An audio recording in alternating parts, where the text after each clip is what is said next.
بسم اللہ الرحمن الرحیم الصلاۃ والسلام علیک یا سیدی یا رسول اللہ وعلی آلک و اصحابک یا نور اللہ اللہم صلی علی محمد وعلی محمد۔ اللہ تعالیٰ بہت غفور الرحیم ہے، اپنے بندوں سے بے پناہ محبت کرتا ہے، اور اللہ کے ہاں نا ہر بندے کا ایک مقام ہے۔ بعض اوقات ہم دنیا میں آ کر گناہوں میں مبتلا ہو کر برائیوں میں زندگی گزار کر اپنے اس مقام سے نیچے آ جاتے ہیں، تو ہمارے ساتھ مصائب، آلام، تکالیف آتی ہیں، اور بعض اوقات کبھی جسمانی، کبھی مالی، کبھی اولاد کی طرف سے پریشانی آتی ہے، اور جب ہم اس پہ صبر کرتے ہیں تو درجات بلند ہوتے ہیں اور ہمیں اللہ تعالیٰ اس مقام تک لے آتا ہے۔ بعض اوقات یہ آزمائشیں، یہ پریشانیاں ہمارے اپنے بھلے کے لیے ہوتی ہیں، اس لیے ہمیں صبر سے کام لینا چاہیے۔ تو ایک صاحب بتاتے ہیں کہ میری زندگی میں جو معاملات ہوئے اس کے سبب سے میری پوری زندگی بدل گئی۔ کہتے ہیں کہ میں ایک کمپنی میں سیلز مینیجر تھا، اور میں خوب پیسے کماتا، اور پیسے کمانے میں حلال اور حرام کا فرق تک نہیں کرتا، اور پھر جو پیسے آتے اسے گھومتا پھرتا، کھاتا پیتا اور خوب عیش کرتا، اور کچھ عرصہ ایسے ہی سب چلتا رہا۔ مجھے لگتا تھا شاید زندگی ہمیشہ ایسی ہی رہے گی، لیکن اچانک سے میری کمر میں درد شروع ہو گیا۔ کہتے ہیں کہ نماز تو میں شروع سے پڑھتا ہی نہیں تھا، استغفر اللہ، نہ روزے رکھتا، اور بس زندگی گھومنے پھرنے، کھانے پینے کا نام تھی، انٹرٹینمنٹ کا نام تھی۔ ڈاکٹر کے پاس مجھے لے کر گئے، ایکس رے وغیرہ کروائے تو پتہ چلا کہ میرے مہروں میں مسئلہ آ گیا ہے۔ تو علاج کرتے رہے، لیکن مرض بڑھتا رہا، حتیٰ کہ اچھے سے اچھا سرجن، آرتھوپیڈک، کوئی ڈاکٹر نہیں چھوڑا۔ ہر جگہ سے علاج کروایا اور ہر طرح سے بہت پیسے، بہت روپیہ خرچ کیا، لیکن رفتہ رفتہ کر کے میری کنڈیشن اتنی خراب ہو گئی کہ چلنا پھرنا تک مشکل ہو گیا۔ آخرکار میں بستر سے لگ گیا۔ اب جاب بھی ختم ہو گئی تھی، اور میری کمر اور میری ٹانگیں جو تھیں وہ کام نہیں کرتے تھے، تو میری بیوی ہی میری لک آفٹر کرتی، اور میرے علاج پر لاکھوں روپے خرچ ہو گئے۔ میرے دوست احباب اور جو میرے محکمے کے لوگ تھے وہ عیادت کرنے آتے، اور اسی طریقے سے میری زندگی کے 5 سال گزر گئے،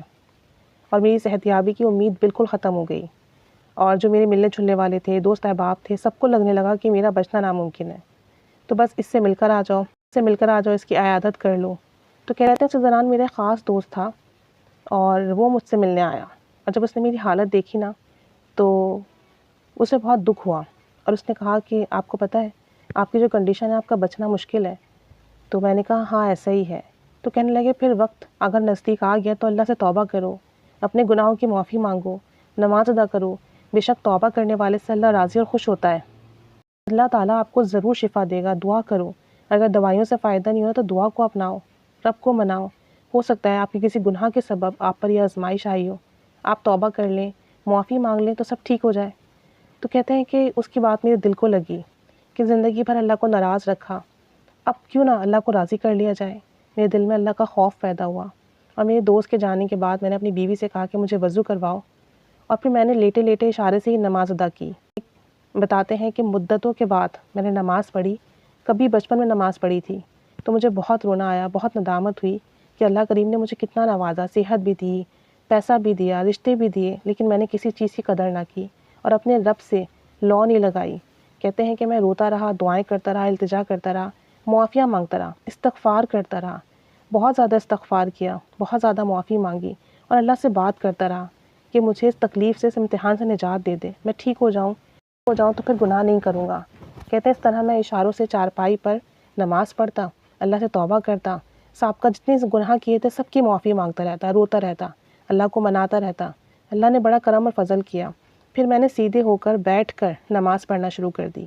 سیدھا ہونے میں اتنی درد اور تکلیف ہوتی کہ میں برداشت کر لیتا، مگر میں اپنی تکلیف اپنے رب سے کہتا کہ یا اللہ، علاج کرا کرا کے تھک گیا ہوں، دوائیاں کھا کھا کے تھک گیا ہوں، لیکن کوئی فائدہ نہیں، بے شک شفا تیرے اختیار میں ہے، تو شفا عطا فرما دے۔ کہتے ہیں کہ رفتہ رفتہ کر کے میری تکلیف میں اتنی کمی آ گئی کہ میں سہولت کے ساتھ بیٹھ کر نماز پڑھنے لگا۔ وضو میری بیوی کروا دیتی،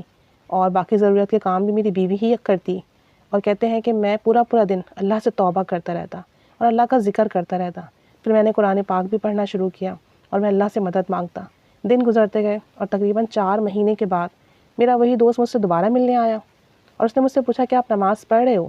تو میں نے کہا کہ ہاں، جس دن سے آپ نے کہا ہے میں نماز پڑھ رہا ہوں، اور میں نے ایک نماز نہیں چھوڑی۔ اور پھر اپنی کیفیت کے متعلق بتایا کہ مجھے رونا آتا ہے، مجھے شرمندگی ہوتی ہے، مجھے ندامت ہے، میں پورا وقت استغفار کرتا رہتا ہوں، توبہ کرتا رہتا ہوں، اللہ سے بات کرتا رہتا ہوں۔ تو وہ کہنے لگے کہ پھر آپ تھوڑی ہمت اور کریں اور کھڑے ہو کر نیت کریں اور باقی نماز کرسی پر بیٹھ کے کریں، باقی نماز کرسی پر بیٹھ کر ادا کریں، تھوڑی کوشش کریں، ہمت کریں۔ تو میں نے کہا کہ مجھے بہت تکلیف ہے، میں کھڑا ہو ہی نہیں سکتا، میرے پیر کام ہی نہیں کرتے۔ کہنے لگے اللہ آپ کو ہمت دے گا، آپ پہلے بیٹھ بھی تو نہیں سکتے تھے، لیکن ان 4 مہینوں میں آپ نے ہمت کی، اللہ سے توبہ کی، اللہ نے اتنی توفیق دی کہ آپ بیٹھنے لگ گئے ہیں، تو انشاءاللہ آپ کھڑے بھی ہوں گے اور آپ چلیں گے بھی۔ کہتے ہیں کہ جب وہ چلا گیا میں نے اپنی بیوی سے کہا کہ وضو کرواؤ، اور میں نے کوشش کی کھڑے ہونے کی، اور یہ تکلیف برداشت سے باہر تھی، مجھ سے کھڑا ہونا بہت مشکل تھا، ایسا لگتا تھا کہ بس ابھی گروں گا، لیکن میں نے ہمت نہیں ہاری۔ ابتدا میں 1 رکعت بھی کھڑے ہو کر میں نہیں پڑھ پاتا تھا، مجھے اتنی تکلیف تھی، میں بیٹھ جاتا۔ اللہ کے کرم سے پہلے تکلیف کم ہوئی، پھر 1 رکعت، پھر 2 رکعت، پھر 3 رکعت اور پھر 4 رکعت تک کھڑے ہو کر میں نے نماز ادا کرنا شروع کی، اور باقی ارکان میں بالکل ٹھیک ادا کرنے لگا، جو پہلے بیماری کی وجہ سے صحیح نہیں ہوتے تھے، ادا نہیں ہوتے تھے۔ الحمدللہ اللہ کے کرم سے، نماز اور دعا کی بدولت اللہ تعالیٰ نے میرے جسم کی تکلیف ختم کر دی، تمام جسم کی تکلیف ختم کر دی، موڑوں کا درد، ٹانگوں کا درد، پیروں کا سکڑ جانا، رفتہ کر کے یہ ٹھیک ہونے لگا، اور میں 2 دفعہ اعتکاف میں بیٹھ چکا ہوں، مکمل تراویح ادا کرتا ہوں، رمضان کے اب مکمل روزے رکھتا ہوں، اور میں الحمدللہ بالکل ٹھیک ہوں، اور اب میں وظائف بھی کرتا ہوں، دعائیں بھی کرتا ہوں، استغفار کے ساتھ ساتھ قرآن پاک کی تلاوت بھی کرتا ہوں، درود و استغفار پڑھتا ہوں، ساتھ ساتھ جو اعمال ذکر ملتے ہیں وہ بھی کرتا ہوں، اور جو میں نے ندامت کے آنسو بہائے اپنی بیماری میں، اور جو اللہ سے توبہ کی، اس کی برکت سے گناہوں سے محفوظ ہوں۔ آج نوکری کر رہا ہوں، خوشحال ہوں، اللہ کی راہ میں خرچ کرتا ہوں، گناہوں سے بچتا ہوں، سچی توبہ کی ہے، اللہ نے توبہ کی برکت سے مجھ سے میری بیماری دور کی، صحت عطا فرمائی۔ بس اب ندامت ہوتی ہے کہ اللہ نے سب کچھ دیا تو میں نے کس طریقے سے گناہوں میں انوالو ہو کے سب برباد کیا، لیکن اللہ اتنا غفور و رحیم ہے، اس نے بیماری کے سبب مجھے توبہ کی توفیق دی اور مجھے گناہوں سے بچنے کی توفیق دی۔ انشاءاللہ تعالیٰ اب تمام عمر گناہ سے بچوں گا، توبہ استغفار کا دامن کبھی نہیں چھوڑوں گا، اور اللہ تعالیٰ کا بے پناہ شکر ہے کہ اس نے مجھے ایک نئی زندگی دی۔ تو بعض اوقات یہی ہوتا ہے کہ کوئی آزمائش ہماری اصلاح کے لیے ہوتی ہے، اللہ کا قرب عطا ہو جاتا ہے، اس سے ہماری تکلیفیں دور ہو جاتی ہیں، ہمیں گناہوں کی توبہ مل جاتی ہے، اور پھر سے ہماری زندگی میں بہتری آنے لگتی ہے۔ تو اس لیے آزمائشوں سے گھبرایا نہ کریں، پریشان نہ ہوا کریں، توبہ استغفار کریں، شکر لازمی کیا کریں، اور خوب درود و سلام پڑھا کریں۔ اللہ تعالیٰ ہر نعمت عطا فرمائے گا اور ہر کام میں کرم فضل شامل فرمائے گا، ان پر بھی رحمت کی نگاہ اور سب پر رحمت کی نگاہ۔ آمین بجاہ نبی الآمین صلی اللہ علی محمد صلی اللہ علیہ وآلہ وسلم۔ اللہم صلی علی محمد وآل محمد۔